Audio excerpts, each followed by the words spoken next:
Hello साथीहरु, आज चाहिँ म अर्किड रोप्न गइरहेछु हैन। यो चाहिँ त्यहाँ हाम्रो खेतबारीमा के बारीतिर यो चाहिँ यतिकै फालिएको थियो हैन।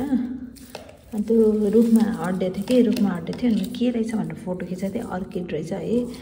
त्यही भएर मैले यसलाई आज लगाउन गइरहेछु। फर्स्ट टाइम मैले अर्किड लगाउन गइरहेछु। यसको लागि चाहिँ मैले स्टडी पनि गरेँ अलिअलि। अनि यसरी एउटा पट बनाएको छु है।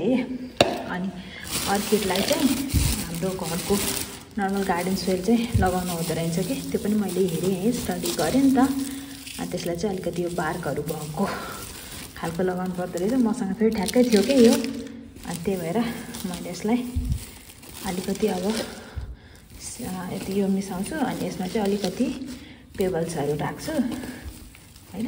अनि अर्किडलाई चाहिँ त्यस्तै गर्नुपर्दो रहेछ। मैले लगाइसकेँ।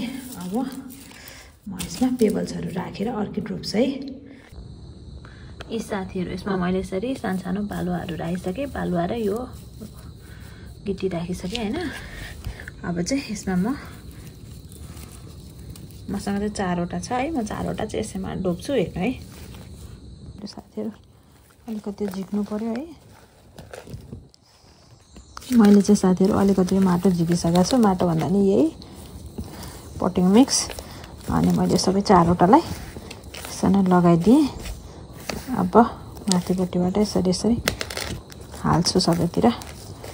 अनि माथिपट्टिबाट चाहिँ मेरो जहिले नि गर्ने मेरो काम चाहिँ ढुङ्गा मैले जुन हाल्छु नि यसलाई चाहिँ कसैले पनि मुभ नहोस् भनेर म त्यही गर्छु है साथीहरू।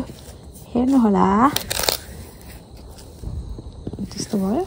अब यसलाई अड्याउनलाई म ढुङ्गा हाल्छु साथीहरू। यसरी मैले सबैतिर ढुङ्गा हाल्छु। अनि यसलाई चाहिँ मुभ नहोस् भनेर।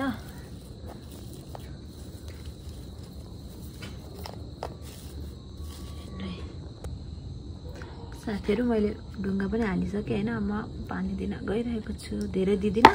अनि यो अर्किडलाई चाहिँ अलिकति घाम भएको ठाउँमा राख्नुपर्छ अरे, इन्डाइरेक्ट सन भएकोमा। मैले चाहिँ त्यही गर्न गइरहेको छु। अब यसले चाहिँ कस्तो कस्तो हामीलाई फ्लावर्स दिन्छ भनेर म देखाउँछु है त पछि। तपाईहरुलाई हेर्दै गर्नु होला।